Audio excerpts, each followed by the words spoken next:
अस्सलाम वालेकुम दोस्तों, कैसे हैं आप सब लोग। आपको हमारी नई वीडियो में खुशामदीद। आज हम आपको मौलाना नसरुद्दीन की कहानी सुनाने वाले हैं। तो चलिए दोस्तों, बिना देर किए हम अपनी कहानी को शुरू कर लेते हैं। मुल्ला नसरुद्दीन के पड़ोस में एक मालदार यहूदी रहता था, जो इतना कंजूस था कि कभी किसी गरीब और मोहताज को एक पैसा न देता था। मुल्ला ने कई मरतबा उसे समझाया कि खुदा ने तुम्हें दौलत अता की है, उसे गरीब और मुफलिस लोगों पर खर्च किया करो, लेकिन उसने मुल्ला की कोई नसीहत ना सुनी। आखिर मुल्ला नसरुद्दीन ने उसे सज़ा देने के लिए एक तरकीब सोची। एक रोज़ सुबह सवेरे वो नमाज़ पढ़कर ज़ोर ज़ोर से दुआ मांगने लगा, या अल्लाह, अगर तू मुझे 1000 अशरफियों की तेली बेच दे तो मैं उसे महताजों पर सर्फ कर दूं, लेकिन अगर उसमें से एक अशरफी भी कम हुई तो हरगिज़ कबूल ना करूँगा।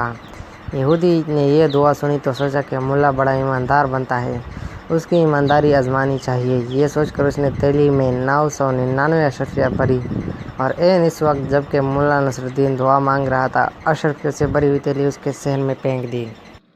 मुल्ला नसरुद्दीन ने लपक कर तेली उठा ली और उसमें से अशरफियाँ निकाल कर गिनने लगा। कुल 999 अशरफियाँ थी। मुल्ला ने खुदा का शुक्र अदा किया और कहने लगा, या अल्लाह, मैं तेरा शुक्रगुजार हूँ कि तूने मेरी दुआ कबूल फरमा ली। एक अशरफी कम है तो कोई बात नहीं, ये अशरफी फिर कभी दे देना। यहूदी ने जब मुल्ला नसरुद्दीन के अल्फाज सुने तो सख्त परेशान हुआ और दिल में कहने लगा कि ये मुल्ला तो बहुत चालाक है। उसने धोखे से मेरी अशरफियाँ हथिया ली। वो भागा मुल्ला के पास आया और कहने लगा, तुम बहुत बेईमान शख्स हो, लाओ मेरे अशरफियाँ वापस करो। तुमने तो कहा था कि 1000 में से एक अशरफी भी कम हुई तो वापस कर दूंगा, लेकिन अब तुम 999 अशरफियाँ कबूल करने पर तैयार हो। मुल्ला नसरुद्दीन गुस्से से कहने लगा, तुम कौन होते हो मुझसे अशरफियाँ मांगने वाले? ये तो मेरे खुदा ने मुझे भेजी है, जाओ अपना काम करो। यहूदी सीधा काजी की अदालत में गए और मुल्ला के खिलाफ मुकदमा दायर कर दिया। काजी साहब ने यहूदी को हुक्म दिया कि मुल्ला नसरुद्दीन को बुला लाओ, हम अभी फैसला कर देंगे। यहूदी ने मुल्ला नसरुद्दीन के पास आकर कहा, चलो तुम्हें काजी साहब बुलाते हैं। मुल्ला ने जवाब दिया, तुम देख रहे हो कि मेरा लिबास फटा पुराना है, मैं इस शर्त पर जाने के लिए तैयार हूँ कि तुम मुझे अच्छे अच्छे कपड़े ला कर दो। यहूदी ने यह शर्त भी मंजूर कर लिया और साफ़ सुथरे कपड़े मुल्ला को ला कर दे दिए। मुल्ला नसरुद्दीन ये बेशकीमत लिबास पहन चुका तो कहने लगा, मियाँ यहूदी, क्या इतना कीमती लिबास पहनकर पैदल ही काजी की अदालत में जाऊँ? लोग देखेंगे तो दिल में क्या कहेंगे? जाओ अपना घोड़ा ले आओ, इस पर सवार होकर जाऊँगा। मरता क्या ना करता। यहूदी ने अपना घोड़ा भी मुल्ला के हवाले कर दिया और मुल्ला साहब ने शान शौकत से घोड़े पर सवार होकर काजी की अदालत में पहुँचे। मुकदमा पेश हुआ। काजी साहब ने दोनों को गौर से देखा। मुल्ला नसरुद्दीन का कीमती लिबास और सवारी का घोड़ा भी उन्होंने देखा और यहूदी का लिबास भी, और ये भी महसूस किया कि वो पैदल आया है। यहूदी ने जब सारा किस्सा सुनाया तो काजी साहब ने मुल्ला नसरुद्दीन से पूछा, मुल्ला साहब, तुम इसके इल्ज़ाम का क्या जवाब देते हो? मुल्ला ने जवाब दिया, हुजूर, ये यहूदी मेरा पड़ोसी और बड़ा जुआ शख्स है। अभी तो ये कहता है कि मैंने इसकी 999 अशरफियाँ हत्या ली है और कुछ देर बाद कहेगा कि ये लिबास जो मैं पहने हुए हूँ वो भी इसी का है। ये सुनते ही यहूदी चिल्ला उठा, हाँ जनाब, ये लिबास भी मेरा है, मैंने उसे पहनने के लिए दिया था। मुल्ला ने कहा, सुन लिया आपने, ये लिबास भी इसका हो गया और अभी देखिए ये कहेगा कि घोड़ा भी इसका है। यहूदी गुस्से से चीख उठा, हाँ हुजूर, ये घोड़ा भी मेरा ही है, मुल्ला ने मुझसे सवारी के लिए मांगा था। काजी ने जो ये बातें सुनी तो यहूदी को डांट फटकार कर निकाल दिया और मुकदमा खारिज कर दिया। यहूदी रोता पीटता मुल्ला नसरुद्दीन के घर पहुंचा और उसकी बड़ी मिन्नत समाजत की। मुल्ला ने उस शर्त पर उसकी अशरफिया लिबास और घोड़ा वापस किया कि वो आधी अशरफिया गरीबों में बांट देगा और आइंदा भी नादार लोगों की मदद करता रहेगा। मुल्ला नसरुद्दीन के घर में बेरी का एक दरख्त था जिस पर बड़े मीठे बेर लगते थे। वो उन्हें देख देख कर बड़ा खुश होता और बड़े फ़ख्र से कहा करता कि सारी दुनिया में इतने बड़े और मीठे बेर कहीं नहीं होंगे। एक रोज़ उसने अच्छे अच्छे बेर चाट कर एक ताली में सजाए, ताली सर पर रखी और बादशाह के महल की तरफ चल दिया कि जाकर उसे ये तोहफा दे।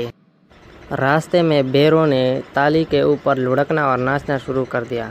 मुल्ला को बार बार ताली का तवाज़ुन दुरुस्त करना पड़ता था, मगर बेर थे कि निचले ना बैठते थे, कभी इधर को लुढ़कते कभी उधर को। मुल्ला बेरों की शरारत से तंग आ गया और एक जगह रुक कर कहने लगा, कमबख्तो, अगर तुमने नाचना और लुढ़कना बंद ना किया तो मैं तुम सबको हड़प कर जाऊंगा। ये कहकर उसने एक मरतबा फिर तरतीब से बेरों को रखा और ताली सर पर रख कर आगे चल पड़ा, लेकिन बेरों ने फिर नाचना शुरू कर दिया। अब तो मुल्ला को बड़ा तेश आया। रास्ते में एक ही दरख्त के नीचे बैठकर कहने लगा, اچھا کم بخت ہو، تم یوں نہ مانو گے، لو اب تماشا دیکھو۔ یہ کہہ کر اس نے ایک ایک کر کے بیروں کو کاٹنا شروع کر دیا۔ جب ایک بیر باقی رہ گیا تو ملا نے اس نے کہا، اگر تمہیں ایک موقع اور دیا جائے تو کیا خاموشی سے چلو گی؟ بیچارہ بیر اپنے ساتھیوں کا حشر دیکھ چکا تھا، اس لیے وہ چپ چاپ تالی میں پڑا رہا اور ملا نصرالدین سے لے کر بادشاہ کے دربار میں پہنچ گیا۔ اس روز بادشاہ سلامت کا موڈ بہت اچھا تھا۔ انہوں نے ملا نصرالدین کا تحفہ مزے لے کر کھایا اور خوب تعریف کی۔ پھر ملا نے بادشاہ کو دلچسپ لطیفے سنائے جنہیں سن کر اس کے پیٹ میں بل پڑ گئے۔ شام ہوئی تو ملا نے رخصت ہونے کی اجازت طلب کی۔ بادشاہ نے اس کی تالی ہیرے جواہرات سے بھر دی اور ملا ہنس خوشی گرا گیا۔ ایک ہفتے تک وہ بڑا خوش رہا۔ اس کے بعد پھر اسے ہیروں کا لالچ ہوا۔ وہ سوچنے لگا کہ اس مرتبہ بادشاہ سلامت کے لیے کیا چیز لے جاؤں۔ یکایک اس کی نظر اپنے گھر میں لگے ہوئے سرخ چقندروں پر پڑی۔ ملا خوشی سے اچھل پڑا اور اس نے یہی تحفہ بادشاہ کے پاس لے جانے کا فیصلہ کر لیا۔ اس نے جلدی ڈھیر سارے چقندر توڑ کر اپنی تالی میں سجائے، تالی کو سر پر رکھا اور بادشاہ کے محل کی طرف چل پڑا۔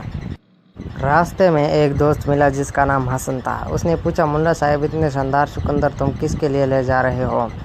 بادشاہ سلامت کو تحفے میں دینے کے لیے۔ تحفہ اور وہ بھی چقندروں کا؟ ملا جی تمہارا دماغ تو نہیں چل گیا؟ حسن نے کہا۔ کیوں، کیا ہوا؟ کیا چقندر بادشاہوں کو تحفے میں دیے جانے کے لائق نہیں؟ ملا نے پوچھا۔ یہ کہہ کر اس نے چقندروں کو غور سے دیکھا۔ اب اسے محسوس ہوا کہ واقعی چقندر اس قابل نہیں کہ بادشاہ کو تحفے میں دیے جا سکے۔ اس نے حسن سے پوچھا، بھائی تم ہی کچھ بتاؤ، میں ان کے بجائے اور کیا چیز لے جاؤں؟ انجیر لے جاؤ، پکے ہوئے رسدار۔ ارے واہ، یہ تو تم نے خوب بتایا، ملا نے کہا۔ غضب خدا کا، مجھے پہلے کیوں خیال نہ آیا کہ بادشاہ کے پاس انجیر لے جانے چاہیے۔ وہ الٹے پاؤں بازار کی جانب چلا اور ایک دکاندار سے چقندروں کے عوض پکے رسدار انجیر لے لیے۔ اب سنو، اس روز بادشاہ سلامت کا مزاج بہت گرم تھا۔ درباری، امیر اور وزیر سب سہمے ہوئے تھے۔ ملا حسب معمول اچھلتا کودتا بادشاہ کے سامنے پہنچا اور تالی اس کے آگے رکھ دی۔ کیا ہے اس میں؟ بادشاہ نے گرج کر پوچھا۔ حضور، انجیر ہے، آپ کے لیے لایا ہوں، ذرا چکھ کر تو دیکھیے۔ بادشاہ کے غصے کا پارا اور گرم ہو گیا۔ اس نے کڑک کر سپاہیوں کی آواز دی اور انہیں حکم دیا کہ یہ سب انجیر ملا کے پھینک کر مارو، اور خوب زور سے۔ ملا نے یہ حکم دیا تو سر پر پاؤں رکھ کر بھاگا، لیکن سپاہیوں نے اسے پکڑ لیا اور انجیر مار کر اس کا منہ سجا دیا۔ جب انجیر ختم ہو گیا تو سپاہیوں نے اسے چھوڑ دیا اور وہ تیر کی طرح وہاں سے رفو چکر ہو گیا۔ راستے میں ملا کو حسن ملا۔ ملا فوراً اس کے گلے سے لپٹ گیا اور کہنے لگا، پیارے بھائی، اگر میں تمہاری نصیحت نہ مانتا تو میری ہڈی پسلی ایک ہو جاتی، خدا تمہیں جزائے خیر دے۔ حسن نے ملا کی یہ حالت دیکھی تو اسے سخت تعجب ہوا اور کہنے لگا، آخر کچھ بتاؤ تو کیا واقعہ پیش آیا؟ ارے بھائی، بس بال بچ گیا، خدا تمہارے بھلا کرے، میں نے تمہاری نصیحت مان لی۔ کون سی نصیحت؟ حسن نے جھنجھلا کر پوچھا۔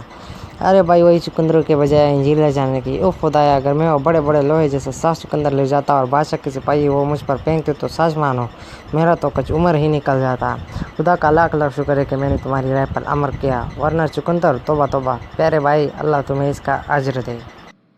آج کے لیے بس اتنا ہی دوستو۔ امید ہے آپ کو ہماری ویڈیو پسند آئی ہوگی، اور اگر آپ کو ہماری ویڈیو پسند آئی ہو تو پھر ویڈیو کو ضرور لائک کریں اور چینل کو بھی سبسکرائب کر دیں، اور ویڈیو کو زیادہ سے زیادہ شیئر کریں۔ تو دوستو، ملتے ہیں اگلے ویڈیو میں، تب تک کے لیے اللہ حافظ۔ For more interesting videos, subscribe to our channel. Like and share the video, and don't forget to press the bell icon. Thanks for watching our video.